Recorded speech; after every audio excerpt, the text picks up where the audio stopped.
বিশ্বাস, তাকে শোকজ করা হয়েছিল এবং শোকজের জবাব দিলেন অরূপ বিশ্বাস। 3 পাতার চিঠি, তাতে কি কি উল্লেখ রয়েছে এই বিষয় সম্পর্কে আমাদেরকে আরো জানাবেন। আমাদের সঙ্গে প্রবীর রয়েছেন এই মুহূর্তে আমাদের প্রতিনিধি টেলিফোন লাইনে। প্রবীর, জবাবে কি বললেন রাজ্যের প্রাক্তন মন্ত্রী?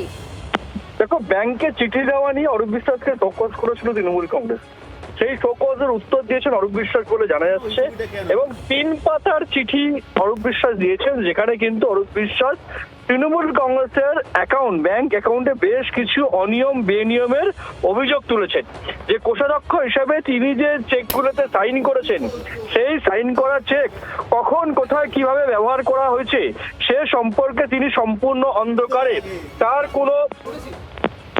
তার চেকগুলো কিভাবে ব্যবহার করা হয়েছে, চেকগুলো কখন ব্যবহার করা হয়েছে, কোথায় ব্যবহার করা হয়েছে, এই আর্থিক লেনদেনের বেশ কিছু বেনিয়ম অনিয়মের অভিযোগ তুলেছেন অরূপ বিশ্বাস বলে জানা যাচ্ছে। যে ফলে তিনি পুরো অন্ধকারে।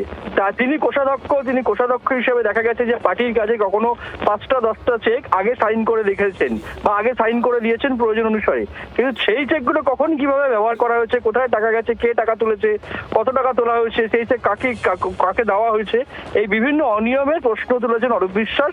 ফলে কড়া সংঘাতের পথে অরূপ বিশ্বাস বলে মনে করা হচ্ছে যে অরূপ বিশ্বাসকে শোকজ করা হয়েছে। অরূপ বিশ্বাস কিন্তু নমনীয় না হয়ে পাল্টা তিনি প্রশ্ন তুলেছেন যে এই অ্যাকাউন্টে। অনেক ধন্যবাদ। বাংলার আওয়াজ, বাঙালির আবেগ, জি 24 ঘন্টা।